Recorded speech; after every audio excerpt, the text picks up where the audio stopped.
Smeagol. Welcome to the OC, Smeagol. Bitch. Hold up. What you say? I told you that it's time to start the show. That you only meant well. Yeah, the show's gonna do Of well. course you did. What you say? I said let's go. That it's all for the best. Yeah, it's probably gonna be like the best podcast. What you say? God, do I have to keep repeating myself? Just what we need. You decided this. Hold up, I What thought we you both say? decided to do this. What did she say? I said let's start the show. Hey everyone, welcome to Whatcha Say, an OC podcast. My name is Elise Daly. And I'm Scott Daly. And together, we're the Dailies. You know, for a while there, I didn't like the way our podcast sounds when you say it out loud. I don't know, it just sounded clunky and weird to me. But the way you just did it there, Whatcha Say? The what like did you say? The delicious. This is the podcast where each and every week we grab our guns and head to a beach party to discuss the hit 2000s teen drama series, The OC. This week on the show we are covering Season 1, Episode 5, The Outsider. Should we just call it the MWs? The what? Our show, the MWs? The MWs? What you say? I get... MWs. MDubs. I don't... What? M double dubs. I don't understand what Is that that something means. an M double dub? No. W. What are you talking about? The M double dubs. Can That's what I'm talking about, Scott. But we're also, before we get into talking about the M double dubs, we're going to talk about what our favorite part and our not so favorite part of this past week were. Scott, we're going to talk about the best part of the M double dub show, the Rosies and Thornies. It's the Rosies and Thornies time. Wah, wah. Every rose has its thorn. Has its thorn. Just like every night has its dawn. Dawn, dawn, dawn. Every cowboy sings a sad song. Every rose has its thorn. Yeah.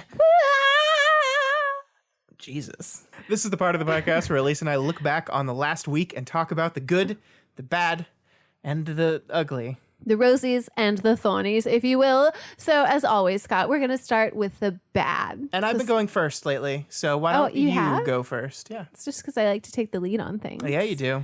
So, what was your thorn? So, last Friday, I was on my way to work, and I had to leave a little bit earlier because I was super low on gas. Like, Scott, I had let it get to the point where the light came on. Oh my God. I know you're so proud of me that I did that. One thing that you might not know about Elise is how she's insane. Quarter tank, fill her up. That's the philosophy Elise of has, life. and this is mean. I shouldn't make fun of you this because Elise has like serious anxiety when it comes to low gas tank. I do. It makes her very uncomfortable. And we'll be driving in a car and I'll be getting low on gas and I still have like 30 miles left in the tank. Like, but we don't good. know where the gas stations are. And Elise so just, it's not okay. And you'll just see. Elise, she doesn't like to verbalize her anxiety, but you'll just see out of the corner of your eye, you'll see her like get looking. really tense up. Yeah. She's like really tense and she's like looking at the thing that says 15 miles to go, 10 miles to go. And she won't say anything. Because there's no gas station in sight. And then I'll look over and say, hey, Elise, do you think I should get some gas? And yes, Scott. She yells at I me. do think it's a good time for you to get gas. So, but anyways, so I was on the way to school. I stopped to get some gas. And then I finished up. I was put everything back, the pump how it was supposed to go. And I went to go start my car. The normal way. I went to go start my car. To which it was just a like really bad buzzing noise. One more time. I don't know. I don't think our listeners quite got that because you just one last I'm not time. going to do it again because you're just making fun of me. And I already knew that you were making fun of me. I just did it a second time because I was like, you know what? It's okay that he's making fun of me. It'll be my thorn next week. That's fine. Anyways, so it was making all of these noises. And so I called Scott.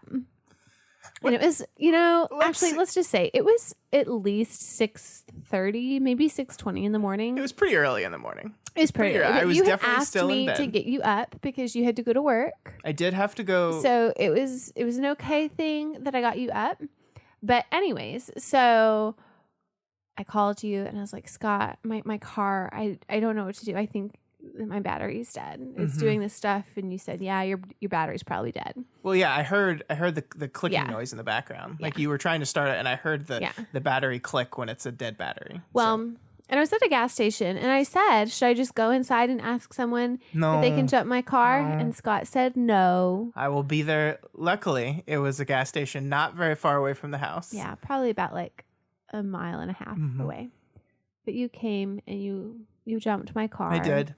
So you turned my thorn into a rose, Scott. It was my thorn getting up. That's my thorn getting up at 6:30 No, that was in the not your morning. thorn. Gosh. It's related to my thorn, though. Because the reason why I had to get up so early is because this past week, my job had this retreat they do every quarter or something. I'm not sure. They do a leadership retreat where they invite, I'm part of a group that has people all over our region that we work in, and so they bring everyone together, and we do 3 days of leadership and training and speakers and all this stuff. And for some reason this year, it was at the Fort Worth Stockyards. Not a bad place to have a conference. I guess it's very far away from where I live. It's an additional 30-minute drive from my already 45-minute drive to get from our house to question about this. Work. Yes. What? Would they have paid for your hotel room? Yes. They would have paid for me to stay in a hotel in Fort Worth. Mm-hmm. But I love you. I know you do. And I said, no, thank you. I am leaving my wife next week to go to a film festival, and so I'm not going to do it. That's nice. That's very nice of you. I'm not going to do it. And so that's what I did. And so I drove the hour and 15 minutes every morning to get to this. And you know, Scott, what would be even nicer? What would be nicer? Is if you just don't leave me for the week and a half. Well, that is... that would actually show true love. That is what, as they say in the business, not an option. Oh, so, it's an option. It's not. It's not. Yes. The business, they say it's not. And because the business says it, it's not. So, yeah, it was just a lot of driving. This past 3 days, you know what? Wednesday, Thursday, Friday, 3 days. I did get out early on Friday, so that was nice. The more driving, the more podcasts. I caught up on so many podcasts. I ran out of podcasts. I was like, oh. We turned that thorn into a rose too, right there. Yo, look at us. We are just turning roses into thornies left and right. Pew, pew, pew. Okay. So, Scott. Yes? My rose this weekend. What is your rose this weekend? My rose, Scott, I love me some wine. You do. Wine is my choice of drink. It is. That is true. Coffee, wine, then water. That's how I would rate my beverages. Okay. Go on. So this past weekend, we have a town around us. We do. That they celebrate every year. I heard on the grapevine. It's called the Grape Fest. That it is, yeah. Yeah, that was a good joke there, Scotty. That was a funny joke. It's in Grapevine, Texas, Grape Fest. Yeah. And we went there this past weekend. Yeah. So tell me what we did there. We drank wine. We did. And that's what I liked, so that's my happy We drank thing. a lot of wine. I got some wine. I couldn't drink as much because I had to drive. I was the responsible one. Yeah. But we were celebrating our sister-in-law's birthday party. Yep. But we were planning on going to Grape Fest anyway, so it really worked out. It was nice. Yeah. Two birds, one stone. It was very warm. It was very hot. And then we ate French fries in a funeral home front yard. On a chessboard out of stone. Made out of the same stone that tombstones are made out of. Life can't get much better than that, guys. Just eating fried food in front of a funeral home. It's efficient, is what it is. It's efficient. Yeah. Eat it and keel over. Mm-hmm. Bury me there, sir. Just do that. Yep. The game of life. That's what we were playing there. That's your rose. Yep. You want to know what my rose is? What is your rose? My rose is last week was New Stephen King week. Hooray! Stephen King released a new book last week called The Institute. I picked it up on Wednesday afternoon, and I finished it 2 days ago. What type of institute was it? An institute in which young children with telekinetic powers are kidnapped from their homes and then succumb to terrible torture and tests for nefarious reasons. Not a good institute. It's a good book, though. So it's basically X-Men. What? No. Those kids are there by choice. Are they? Yes. Are they? Are you saying Professor Xavier is kidnapping children, I mean, murdering the story had their to be parents, rooted in somewhere. And Okay. Yeah, that's I guess. I mean, you think about it. I guess it's exactly like X-Men. It's You're exactly right. like that. You're Yeah. right. It is exactly Thank like you. X-Men. You heard it here, guys. I'm right. You're Stephen welcome. King, X-Men Thief. You know. It was a good book, though. I always love when new Stephen King books come out. It's always fun. Oh, The I know man you do. is 72 years old, and he's still writing at least one novel a year, which is incredible. And I hope this is not the last one. What do you many hope more to be come. doing at 72? I hope to be alive at 72. I hope If you're I'm alive too. at 72, I'll call that a win. Really? So. Just 72? 72 is like the new 50. Babe, have you seen the way the world is going right now? We're fucked. No. Although Matt told me that they did make like a de-aging pill. Like our de-aging, we're all going to be young forever. So we're all going to Benjamin Button. It's going to be like that movie with Justin Timberlake in it, where his mom is Olivia Wilde, because they all just stay the same age. And hopefully time won't be a currency, because that sounds terrible. Yeah, that would be unfortunate. Mm-hmm. That's that one that sounds like it's about time, but it's called In Time, and those two titles confuse me very much. Yeah, About Time is good. Yeah. In Time, bad. But good new Stephen King book. Really liked it. The Institute. Heartily recommend. Not his best book of all time. Very much modern day King. He's such a softer writer now. I mean, some bad stuff happens. Some dark stuff happens. Some weird stuff happens. But it's so much less so than some of his earlier works. He's definitely softened in his old age. And he's become more political. Like the politics. The book is not inherently political, but politics definitely seeps into his work. It's very difficult in this day and age for that not to happen. But it definitely does here.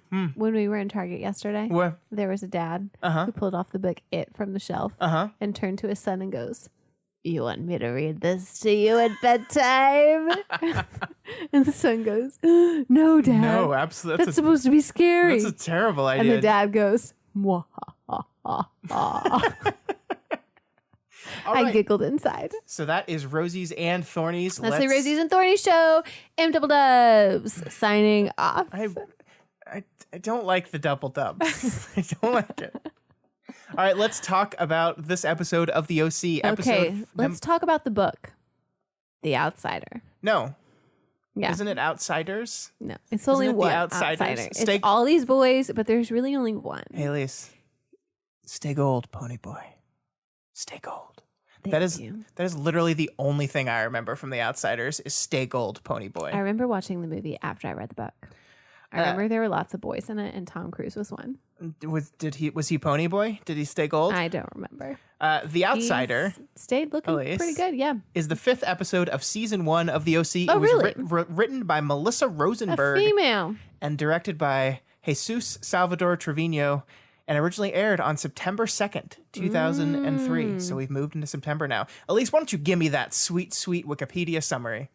Ryan takes a job at the Crab Shack dinner, where a coworker named Donnie might mean bad news for the Newport kids when he takes Ryan and Seth out to Party Queen, Holly Fisher's parties where drugs and alcohol flow freely. Ryan asks Marissa for a date, and when Luke tries to intervene, Donnie decides to stop him with a gun. Meanwhile, Sandy attempts to help Jimmy sort out his life and gives him some bad news that maybe go to jail for his unauthorized loans to cover his tracks.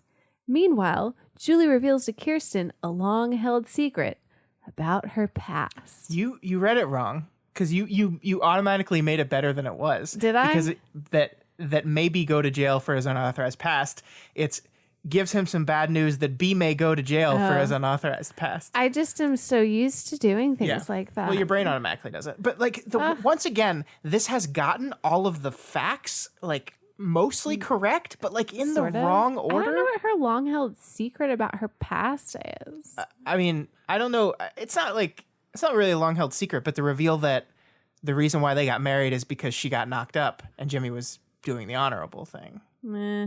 It's kind of a secret. Long-held. But like, okay, Ryan does not take.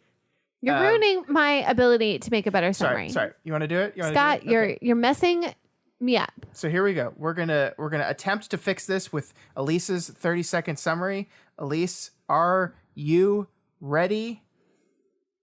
I'm ready. Are you going to show me the time as you go? Do you want me to? Yeah, I need to see how much time I have left. 3, 2, 1, go. Ryan wants to take Marissa out, but oh no, Ryan doesn't have any money. So Seth is like, hey, take the money from the parents. And Ryan's like, oh no, I can't do that. I'm getting a job. So Ryan goes to get a job. He goes and works at this lobster crab shack, pretty much like Joe's Crab Shack. He meets Donnie. Donnie's, bad to the bone, just like Ryan was. Donnie has a bad influence on Ryan. Ryan gets a date with Marissa, but then, oh no, Donnie ruins the potential of having a date with Marissa because Seth gets dragged along and Seth has no game. Bad game. Seth then helps Ryan. Ryan gets a game and Marissa, and they have a date. And they have it. I mean, here's the thing, though. It's better already. Still better. Yeah, it's better. Still better. I vote for yours over this one. Listeners out there, which summary did you like better? Elise's or the Wikipedia one? All right, Elise, what did you think about The Outsider? Oh, who's the real outsider? Seth to Donnie's world. I don't know. Donnie to Ryan's world. Julie. Ryan to Seth's world. Julie to Newport's world. Everyone's an outsider here, Scott. Does anyone really belong in Newport? No. Exactly. All right, Elise, let's talk. Let's talk about this episode. I like this. Not my favorite. Thankfully, less Luke stuff. I'm so happy there's still Luke stuff, well, unfortunately, but less Luke stuff. Marissa was done with him for a bit. You know what? I almost think, here's what and maybe this is just me showing my age. I think the parent plot lines in this episode were far more interesting than the kid plot lines in this episode. How do you feel about that? I would agree with that. I feel like the kid plot lines in this episode have been pretty repetitive. Much the same. Yeah. Yes. And this is another, oh no, trouble at the party. Mm-hmm. Oh no, Ryan gets to save us. Oh no, something bad happens at the party. Cue, Marissa gets back together with Luke. Yeah, you're right. All right. So let's get to that. Yeah. But first, cold open.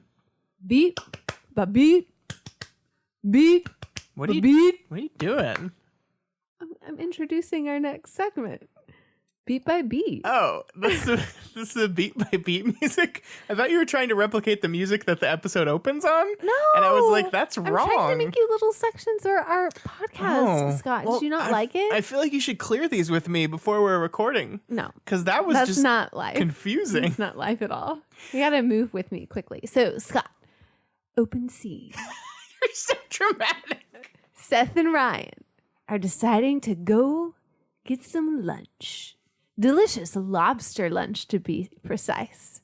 Ryan is annoyed because everybody keeps paying for his stuff. And who complains about that, Yeah, Scott? That's what I want to know. It's the weirdest thing If in the someone world. decides that they want to have you get everything paid for, thank you. Especially when you're 16 years old and your mom left. Especially when they're rich. Yeah. They're rich. Where else is their money going to go except Yeah. pay for you? Isn't the entire point of being rich so that you don't have to pay for your own shit? Exactly. Like, You know what? Seth's philosophy was ideal. yeah, their parents, they work for us. Exactly. I agree, Seth. They Seth work has never had a For job. children. Interestingly enough, to have Seth money. does have a job, though. He teaches sailing lessons to kids and gets money. Yes, he does. Why do these rich people... Here's what we do. Here's how I think we solve the entire problem in Oh, America. yes. Do tell. Get all these poor people Uh-huh. and just have them go to all the rich people and just say, give me your money. Okay, that sounds like theft, but no, I mean like sanctioned.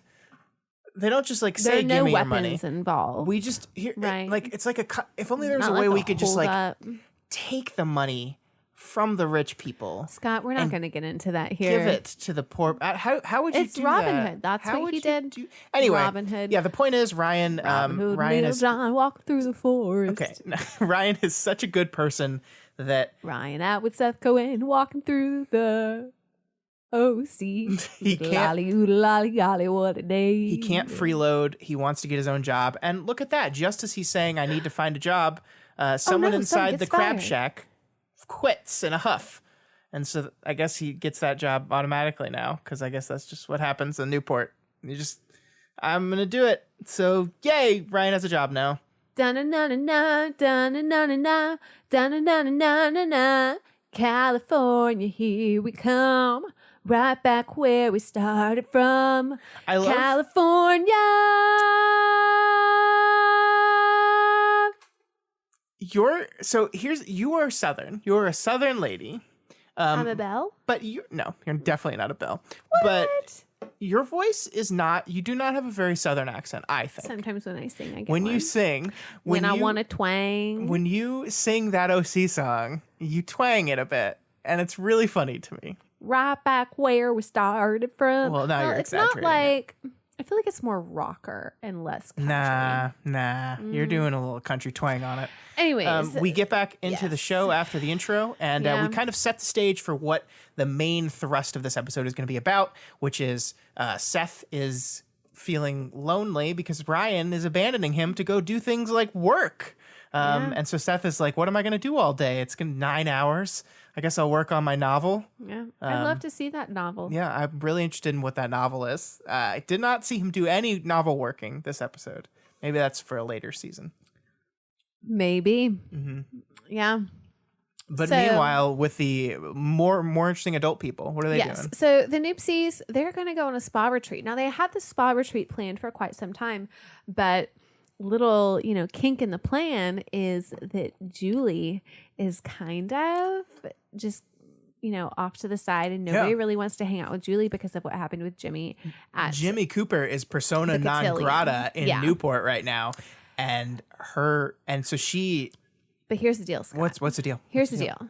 Women can't hide from other women. Like, if you let them know that you don't want to be there and you remove yourself from the situation, all that does is it creates an opportunity for them to gossip more Gossip. So Julie recognizes this because that's what she does when other people leave. So she says to herself, I've already paid for it. I have to go.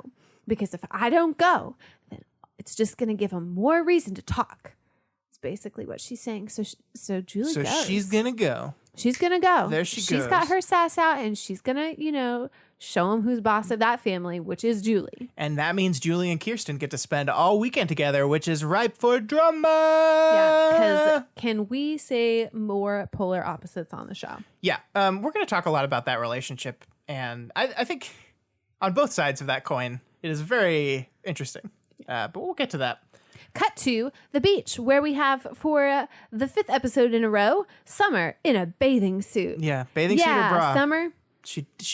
Summer has worn a shirt maybe 3 times in this entire show so far. She's also worn a nice dress. She did. She did. A couple nice dresses. Mostly, though, bikinis and bras. Yeah. So I'm not complaining. They're talking on the beach. Marissa's, telling Summer about how she has never had, or not that she has never had, that she hasn't been talking to anyone except for Summer. And then Summer's like, oh my gosh, you're not talking to Luke? And Marissa's like, no, I'm only talking to you. And then Summer is like, well, let's go get some lunch. And then Marissa's like, no, I can't. I don't have any money. And Summer's like, why can't Luke pay for you? Which is, he's not even there. How can you get your boyfriend to pay for you when he's not even there? So then Marissa's like, no, I don't know about that. And then Summer's like, well, it's fine. I got my dad's credit card. Let's go to lunch. So they go to lunch, Scott. Did you really have to reenact that entire scene? Scott.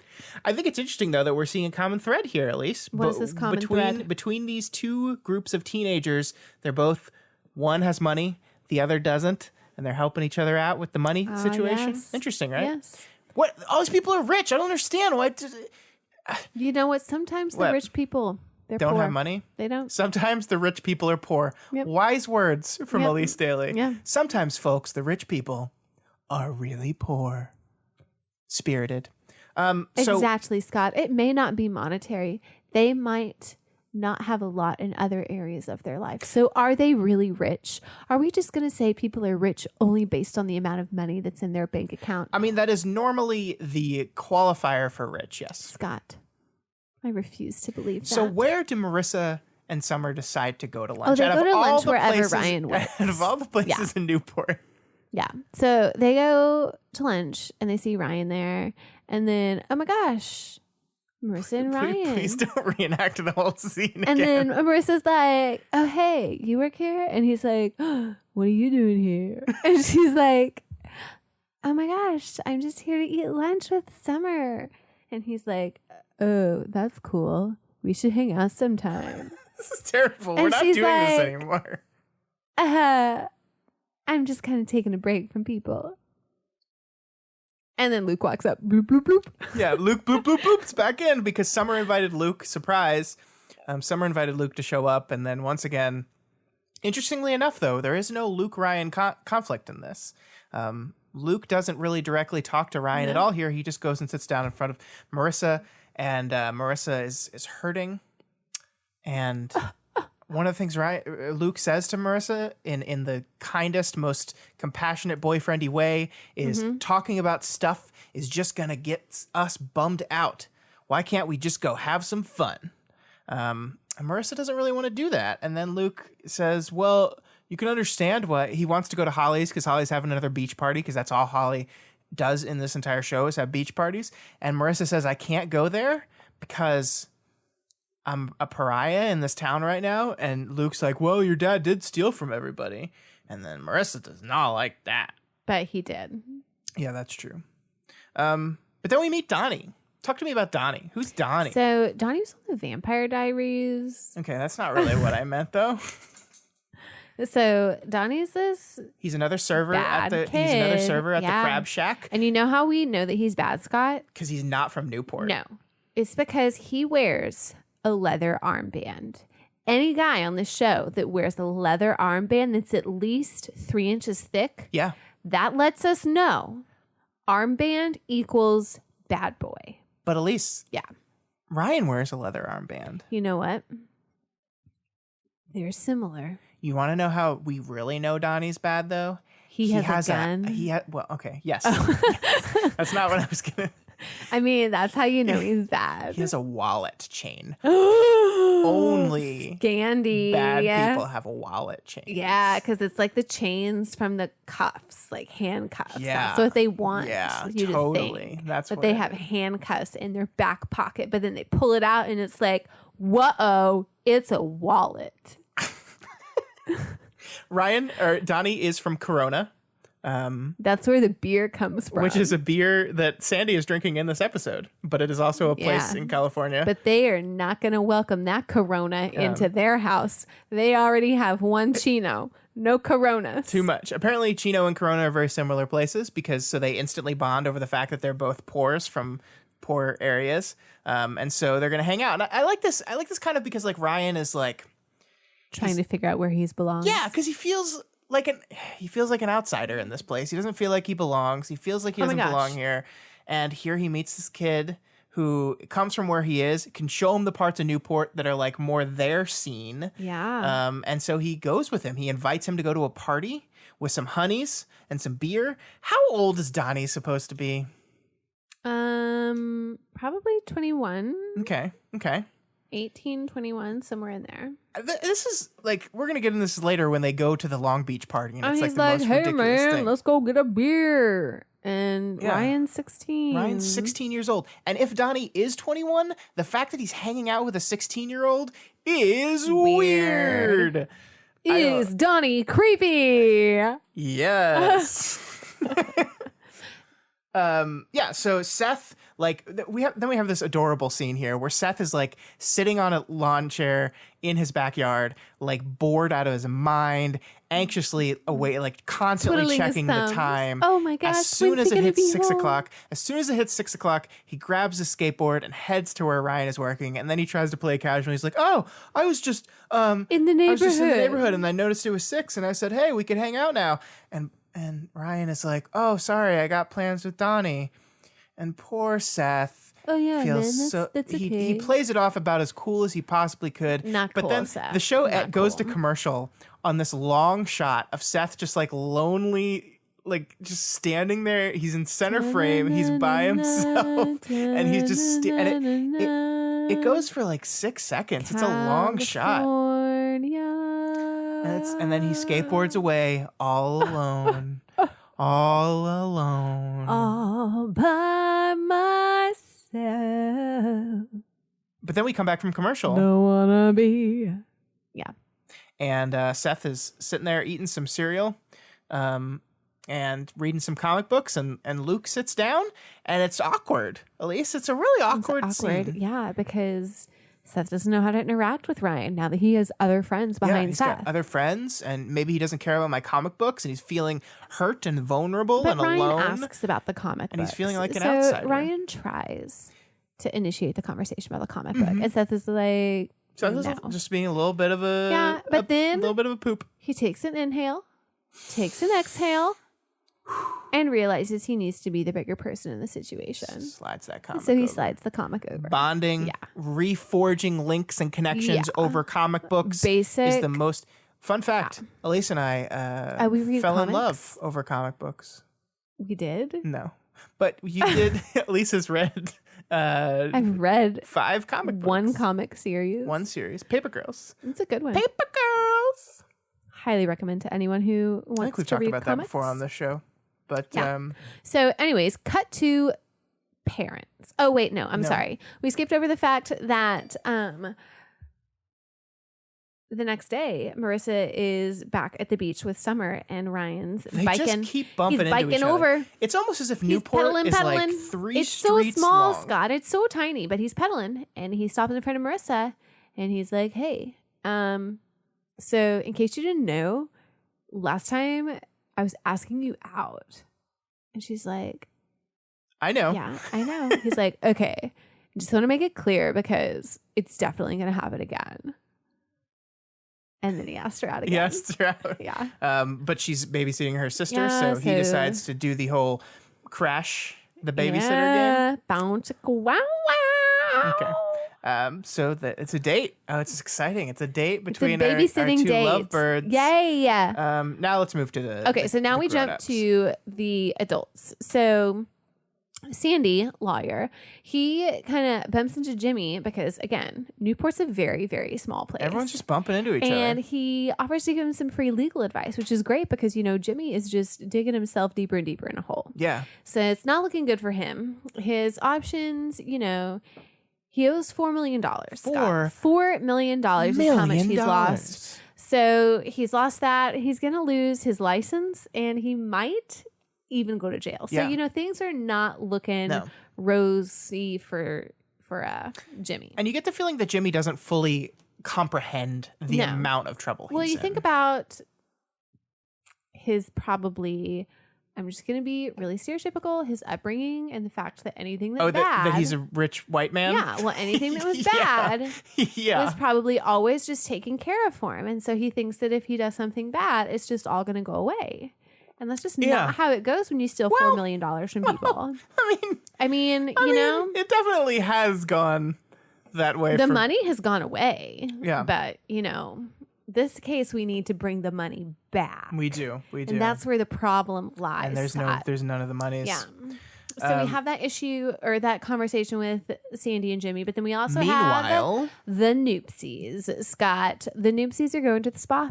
They're sitting in front of a pool. They're in their towels. Their facial stuff is going on, and they're talking. Tell me how those ladies be talking. Well, not Kirsten. Julie brings up her husband and broaches the subject, and now everyone's like, "Oh my gosh, we feel so bad for you. We feel so sorry for you. He did all these terrible things to you. It's all his fault."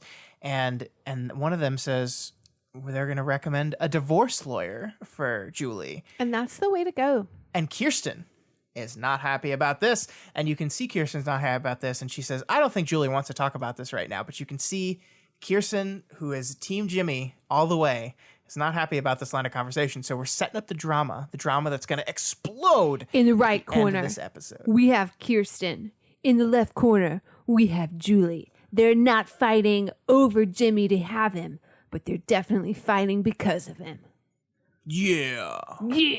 Women in the ring. Let's get ready to rumble. Yeah. You know that guy makes like $1 million for just going places and saying, let's get ready to rumble. I wish I had that job. It's ridiculous. That would be really nice. In fact, he's probably going to sue us job. just because we just Jimmy would have really used that job. I was doing a satire of that man, and that falls under fair use. Okay. Just so that we all know. So, Seth shows up at Ryan's work again because he was an only child, and then, yay, mommy and daddy had another kid, and he's so happy he has a little brother.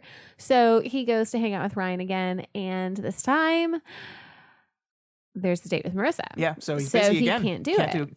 Two nights in a row.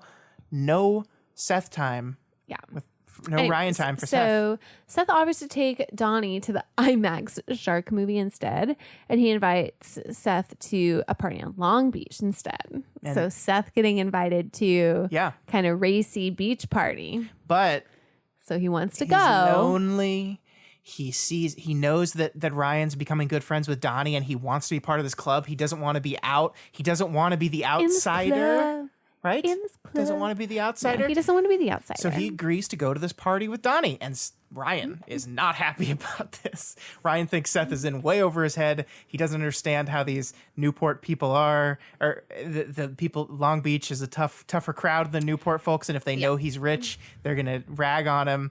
And so what is Seth's response to this? So shouldn't I wear my ascot and talk about Grey Poupon? So I shouldn't. I shouldn't wear my ascot and talk about Grey Poupon. This is really perfect.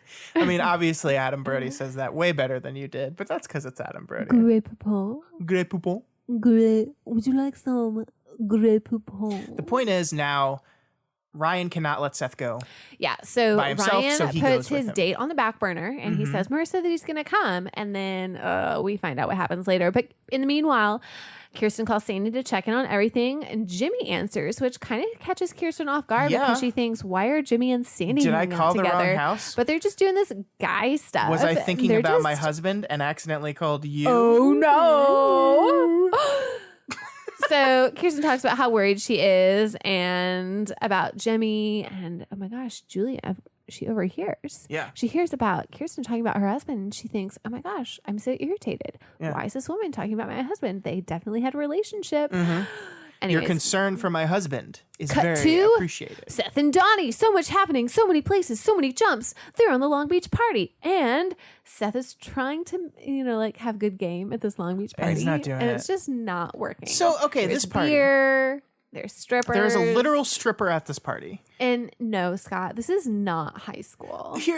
I'm trying to wrap my head around this though. Yes. How, because I could see this being like a really wild college party, or just a really wild like young adult in their 20s. I think party. that's what you should think of it as. And then these two high school kids showed up. Who invites a 16-year-old to one of these parties? I swear, Is Donnie creepy? if you showed up at one of my parties in college with a 16-year-old, I would be like, what the hell is this person doing here? Get out of here. Yeah. This is the weirdest fucking thing in the world. But you know what, Scott? When they cast people that are not high school age appropriate. Yeah, they can just throw them then into it's any and just all fine. situations. It'll be fine. Yeah.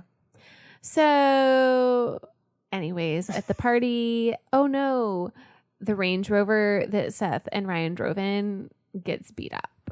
Yeah. And they're It just gets destroyed. It got beat up. But it's funny because we see a picture of the Range Rover the next day, and it is beat up in a very like stagey kind Spray of way, paint. where they just kind of threw some spray paint on the hood. Yeah. I think they just they definitely didn't crack the windshield. They just threw shards of glass on the windshield and clouded it over. It's like you can tell it was not actually beaten up. It looks real nice, guys. Those are expensive cars. We don't want to mess the cars up too much. We Yeah. don't have a lot of budget. Yeah. Well, But Ryan, because of this whole thing, Ryan misses his date with Marissa. He stands her up. and it is Seth's fault. So Ryan's going to totally be kind of Seth's upset fault. at Seth. But he's Seth's going to try and help. That's the weird thing about this is he's not.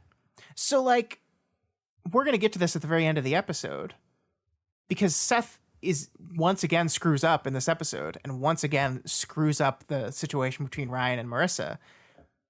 But he never really blames Seth for it. There's a chance that this show could go down this lane of conflict between Seth and Ryan.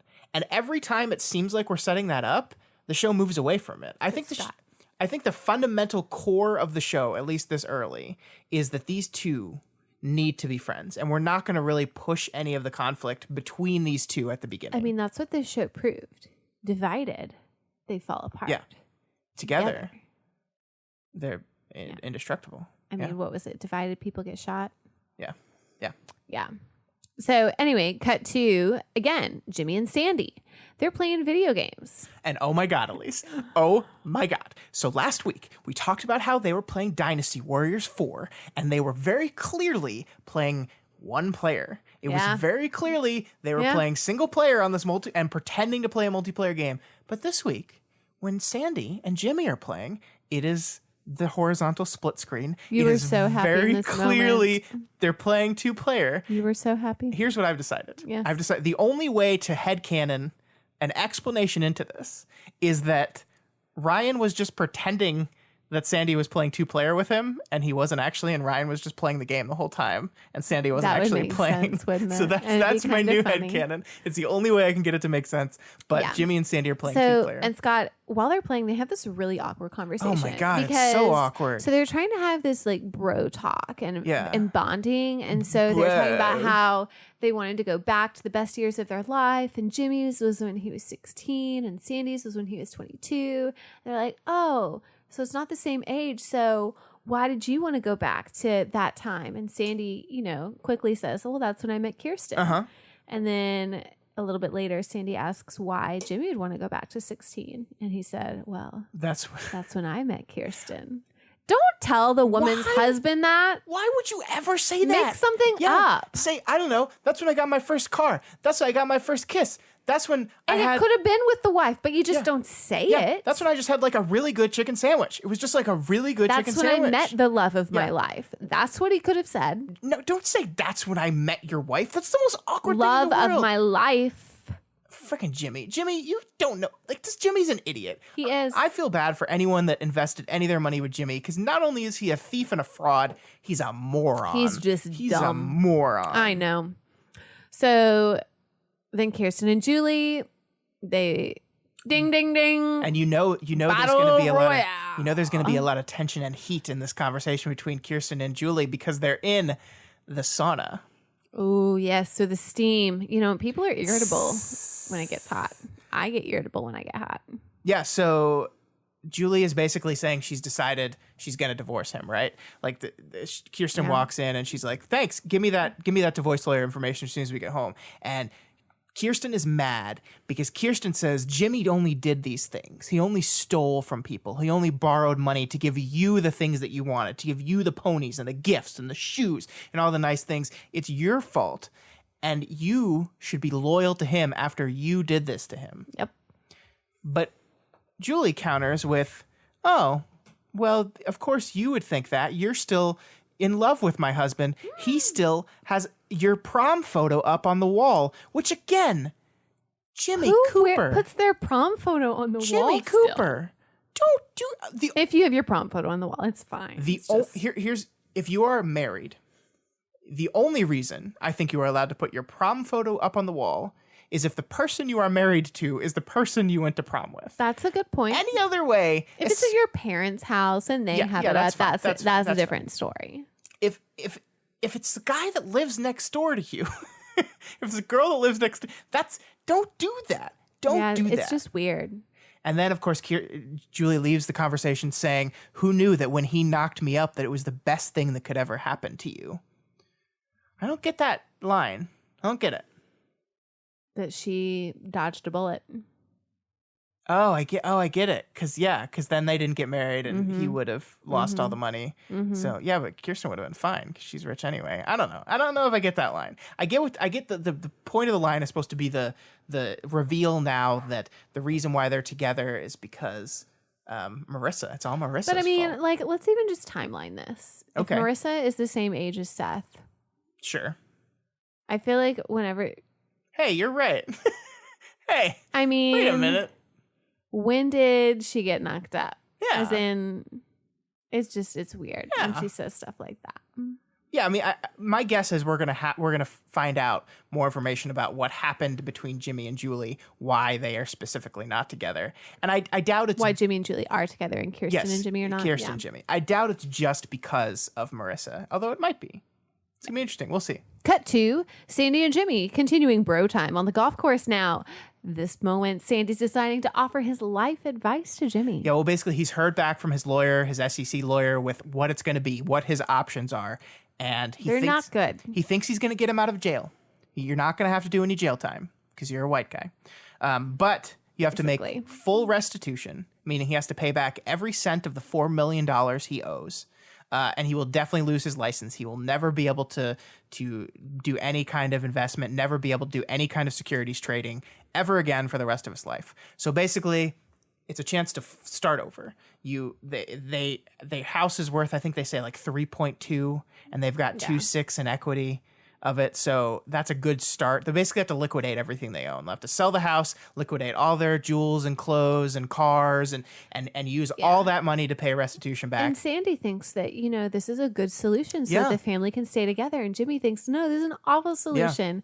Yeah. And Sandy counters with well, it helps keep your family apart. I'm sure Julie will understand. Yeah, I'm sure Julie will understand you getting whose wife are we talking about, Jimmy says. And the thing is, Jimmy is right. He's totally right.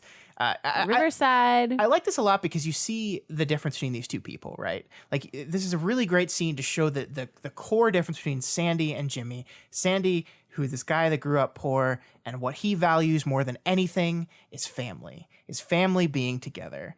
And what Jimmy values more than anything is keeping his he cares about his family. I don't want to take that away from Jimmy. He does care about his family, but it's all monetary. It's all providing. And that's the big fight they get into is about providing. Yeah. Like Jimmy says, your wife's rich. You've never had to provide for your family once, which is a really fucked up, terrible thing to say to a person. It's really mean.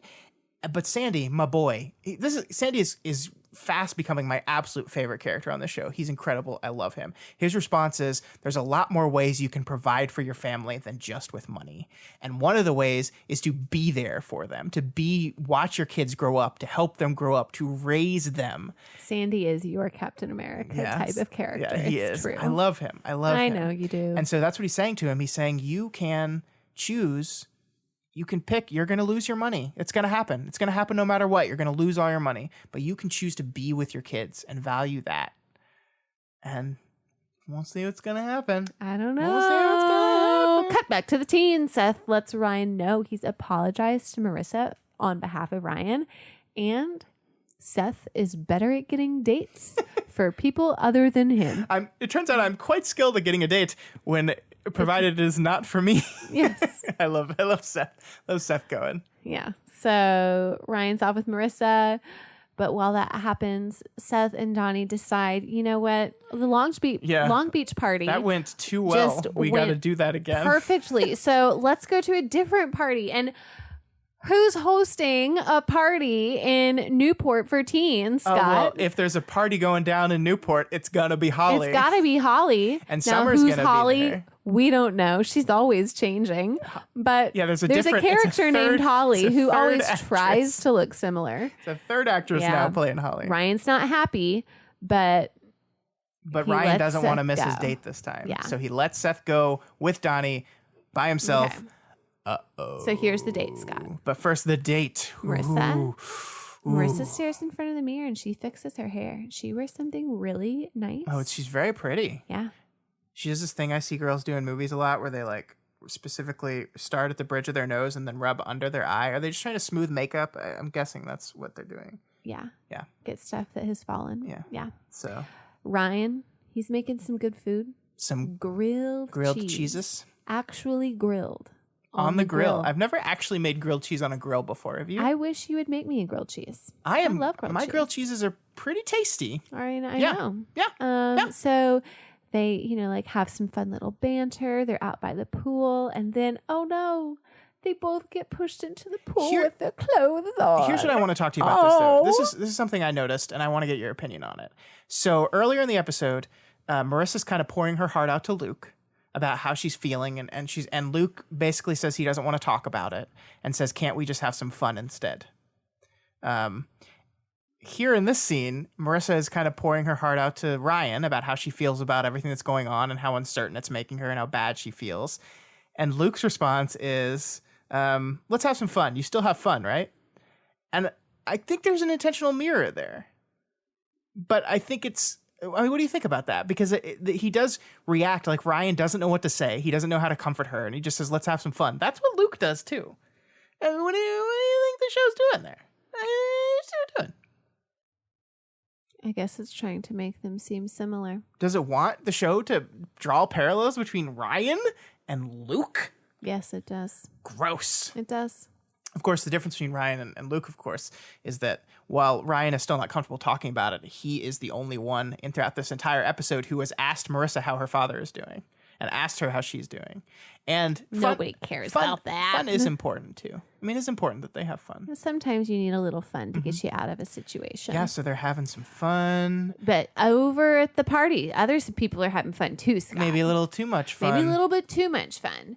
You know, kids are drinking, there's drugs. Johnny hits on Summer, which is unacceptable. Gasp. It is unacceptable. And that's, if we didn't know he was bad because of the chain and the armband, he hits on Summer. And then when he gets rebuffed, 3 strikes. 3 strikes. And then the hidden 4th strike, the gun in his pants. The gun, yeah. So he's got a gun in his pants. He brings it for, I don't know, because defense in front of Newport kids. Yeah. Let's be real. I think even without a weapon, he would definitely be able to take them. How do you feel about this movie and its reflection? It's not a movie. This television show and its reflection of poor people so far? Yeah, it's not great. Because all we've done is that, like, the rich people are kind of jerks, but mostly harmless, and all the poor people are bad except for Ryan. And the reason why, and Ryan is so different and so miraculously different that Sandy just needs to bring him into the rich people life, get away from that poor people life. I don't know. I think we need to see some poor people that aren't awful in the show pretty soon. That would be a good idea. Because there's a lot of amazing people out there that don't have a lot of money. So at the party, Scott, Luke's single and Holly's single, and Luke has always had a thing for Holly. So they decide to sneak away and hook up. But the show acts like this hasn't happened already. Like they talk about different actress, Scott. But the show it hasn't happened. Like, I've been waiting for this for so long. And I was like, wait, didn't they hook up in the pilot? No, did they the just, writers messed forget around about the a pilot? little bit. They just messed a bit around. My favorite part about the scene is Holly is on top of Luke. And Luke is like reached behind Holly's back, and he's like trying desperately to unhook her bra, but she's wearing just a shirt. Yeah. And like you can see him like getting frustrated with his hands because he can't find anything to unhook. Yeah. But she's just wearing a shirt, Luke. Bad direction. It's just a shirt. Bad direction by Jesus. What are you doing, Luke? Yeah, not good. I think Jesus wanted to do that on purpose. I think it's just showing how Luke is an idiot. Yeah. So Donnie breaks something. Mm-hmm. Holly's house. He's getting drunk. Holly comes reckless. down the stairs, and Donnie doesn't like Luke because we forgot to touch on the part that when Luke came in, Donnie, like makes a side comment about all these Newport kids. Yeah. So he's like, "Hey, it's Abercrombie, or are you Fitch?" And meanwhile, we have to say this that Ryan and Marissa are having the date of their lives. They're out of the pool. Oh. They're in the pool house. They are cold because they're wet. Even though it's California and it's probably really nice out. It's California in August, so I don't... well, it's nighttime. It's probably like 70. We also failed to mention the fact that they're having the time of their lives on this date, but as soon as Seth realizes that Donnie has a gun, he immediately calls Ryan. Yeah, that's what and he's saying. Like, "Hey, Ryan, come pick me up, please." Ryan and Marissa are about to kiss. They're like nose to nose. They're cuddling each other for warmth, and they are about to kiss. And then what happens? Ring, ring. Fucking Seth calls. Bring, bring, I've gotten in trouble again. Bring. I've gotten in trouble again, Ryan. Please come save me. And Ryan, the dutiful brother, says, "I'm sorry. I gotta go." And Marissa can't come with him because it's at Holly's and she can't be seen there. So she just goes home. And so Ryan, I keep confusing the names. Ryan heads to the party. And he arrives at the party right when Donnie pulls a gun on our boy Luke. And at this point, I'm gonna be honest with you. I was kind of hoping he's going to shoot him. And then Luke will be dead, and we don't have to deal with this Luke bullshit anymore. He can't die so early in the show after Jimmy's already had this bad thing happen. You can't hit Marissa while she's already down. I think it'll be better for her if Luke just dies. Okay. So I was rooting, fingers crossed, for dead Luke. Okay. But it doesn't quite happen. Because Ryan wrestles the gun out of his hand, and they drop it and accidentally goes off. And it does hit Luke. In the arm. But just in the arm. It's fine. Just in the arm. So while Luke's getting rushed to the hospital, Jimmy and Kirsten pass them in a limo going the opposite direction. And they have this little meaningful conversation about how Julie, whenever she was little, she had always looked at the limos and wondered who was inside. And now she's inside the limo. And so she doesn't want to go back to where she was before. Yeah. Like look.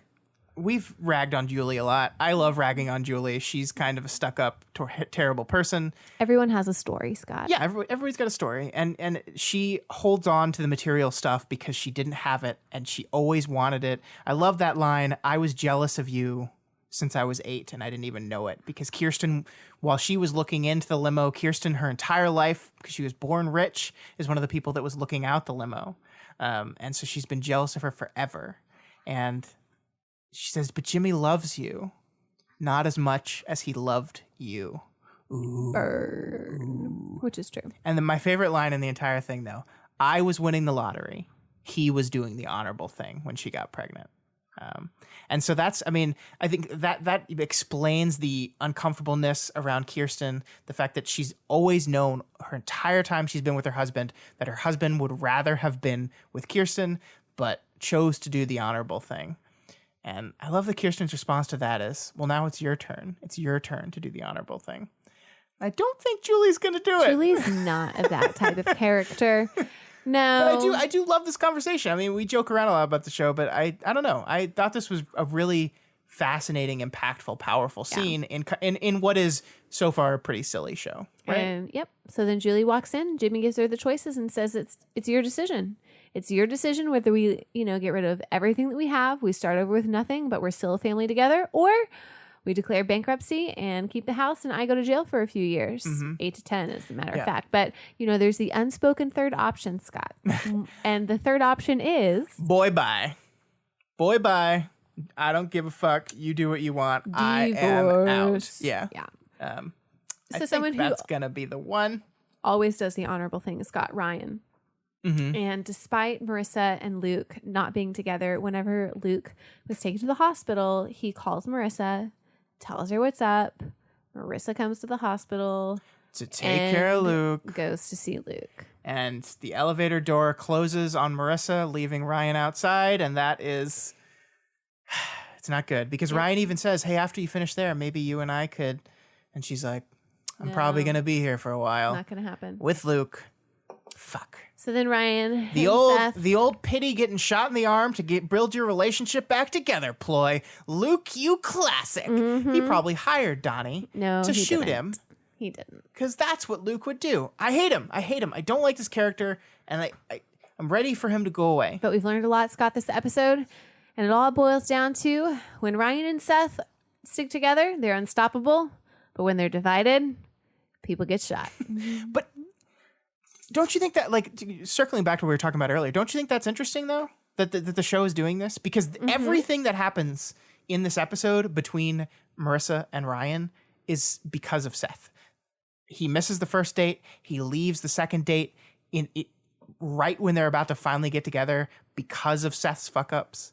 Every time Seth has been making stupid decisions because he's desperate to prove himself, to not feel like the outsider, to make sure that his friendship with Ryan is firm and solid and still good and he's not going to get abandoned. And every time the result is it fucks Ryan over. And Ryan is never angry about this. He never lashes out. He doesn't blame him at all. In fact, we see in the scene, he says, it's my fault. If I hadn't introduced you to Donnie, none of this would happen. It's my fault. It's me. I like that about him. I mean, I think it gets a little ridiculous. I think they're both just figuring out where they are at this point in But time. I like it. I like that the show is saying that this one thing, and I'm not saying that there's never going to be conflict between Seth and Ryan. I think a show on 4 years, there's no way they're never going to dip into that well. But I think it is so important early on. We're only in episode 5. Early on to establish the power, the together, the brotherhood. The musketeerness, the two musketeers. And I'm glad it's doing that. So Scott, this week on That's So 2000. That's So 2000. We do have 3 things. First of all, Seth's OG iPod. Oh my God. It was the original brick of an iPod. I forgot how fucking thick that device was. It is so thick. And it probably only stores 100 songs. And it is this big. It's so thick. The second one is the unedited version of the Let's Get It Started in here. Yeah. But instead of started, it's the R word that we will R not word. say. Yeah. Yeah, did everyone remember that? Inappropriate. 2003. That is just, not edited. Didn't go back and change that. Black Eyed Peas came out with a song called Let's Get R in here. Yep. And then wow, that was a long time ago. The last one is the date night was going to be a Blockbuster night. Blockbuster as in going and renting a movie from Blockbuster, which Seth would know a lot about because that is where Adam Brody first had a job. Also, those don't exist anymore. They don't. They're gone. All right, Elise, which is the most 2000s to you? Mine's the OG iPod. Let's get started the OG here. iPod. Or make it a Blockbuster. OG iPod. Yeah, I want to go with the OG iPod too, because it just feels so 2003. That big brick iPod. It is. But also Blockbuster does too. But I guess Blockbuster, I think more 90s. Yeah. So I'm going to go with the iPod too. When did you get your first iPod? When I was a senior in high school. How old were you? That would be 18. What year was that? That would be 2007. 2007. You got your first iPod. Yep. I got my first iPod. I was a junior in college. 2006. Yes, it was 2006. It was winter of 2006. 2005. Now was the winter of my iPod because Yeah. I got it for Christmas from my parents. Cool. It was wonderful. It was nice. It had so I many enjoyed them. many songs. I mean, do you remember how cool that was at first? Now we take it for now our music's in the cloud. We don't even put music on our devices Yeah, we just anymore. have Apple Music. Who cares? We don't buy it anymore. Because when I would go running my sophomore year, I would run with a Discman.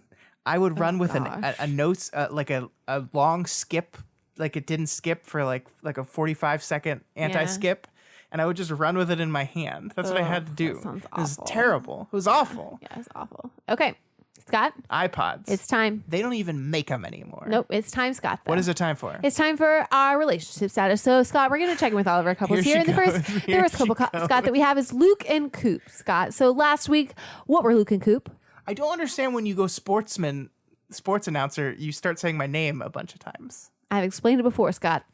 But sports announcers don't say each other's names a bunch of times. I do. Well, last week we had Luke and Coop at a 2 out of 10. 2 out of 10. And just when you think it's over, one of you gets shot in the arm by a poor guy, and bam! Wow. You're back on. Marissa decides to show up at the hospital and take care of her man. Of course she does. And things are, unfortunately, looking pretty good Bummer. on the Lucarissa front. Lucarissa. Indeed it is. I'm going to give him a 7 out of 10. So, Scott, then we're going to move over to the other pairing with Coop. We have Coop and Ryan. Last week, they had a 7 out of 10, and it goes with love triangles. Positive movement on one side means negative movement on the other. They got so close, but the elevator door has shut for now. So they move, Scott, from a 7 to 10 to a 4 out of 10. And now we're going to move on to Seth and Summer. Scott, how are Seth and Summer doing this week? Well, last week we gave him a 1 out of 10 because there was no movement on the relationship at all. And in fact, Summer was a bit of a jerk. And not a whole lot of movement on the relationship this week either. I don't think Seth and Summer talked to each other at all, even though they were at the same party. I'm pretty sure he tried to move her away from the guy with the gun. He was standing in front of her, but I don't think they talked. I'm going to leave this one right where it is because I haven't seen anything to convince me otherwise. Seth and Summer, 1 out of 10. Okay, and the other pairing with Seth is Seth and Anna. Last week they had an 8 out of 10. As expected, Anna has disappeared from the show for at least this episode. Probably more, but she's sailing. So we still have high hopes for these two. 8 out of 10, unchanged. All right. Next we have Sandy and Kirsten. Scott, how were they last week? Well, last week we gave them a 7 out of 10. And this week, the Kirsten Jimmy drama keeps getting ratcheted up as the story of the two of them is slowly being rolled out to us, the audience. So there's going to be more drama there. It's going to put strain on their relationship. We're going to have to lower that number, but not this week. Because this week, Kirsten and Sandy share a beer, and then, like they have sex in the kitchen, I think. Of course they do. It's cute. It is. 8 out of 10. All right. And our last couple pairing that we're going to talk about this week, Scott, is Jimmy and Julie Cooper. Last week, they had a 1 out of 10. We don't find out Julie's response to Jimmy's ultimatum, but I think it's pretty clear where this relationship is going. With divorce lawyer talk in the air, I hear death bells ringing. Knells. Knells ringing. Death knells ringing. You know, if you weren't trying Sorry, to read kids. at like a We mile really a minute, hoped you could work it out. you might be able to 1 actually 1 out of 10. read what the words are if you don't like try to speed through the reading as fast as possible. No, it's not possible. Scott, what do you have for Scott speculations? All right, before we do that, the relationship winner of the week. Oh yeah. We have to strub one of these winners, and it looks like it's Sandy and Kirsten Cohen is the winners of the week. Holding strong. Sandy and Kirsten Cohen having I think the relationship winner, Scott, is us. Well, Let's be real. All right, Elise and Scott, last week 1 out of 10. Okay, this week 3 out of 10. Stop. What are your predictions for this next week? I don't have a lot of predictions this week, Elise. I think we are going to see a beginnings of a divorce proceeding. I think Julie Cooper is not going to take the option and the ultimatum of keeping the family together. I think she's going to say bye-bye, and she's going to... Bye.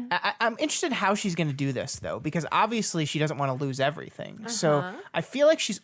I don't know. I think she's got to make a lateral move. She needs to find some other rich dude. So maybe we'll meet him next episode. I'm not sure.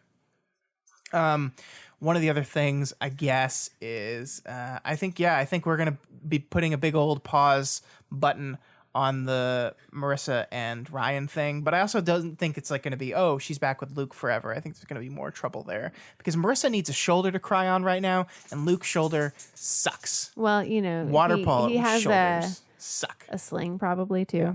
Also, we definitely got to find out about the Holly thing. Like, they've been playing this Holly thing.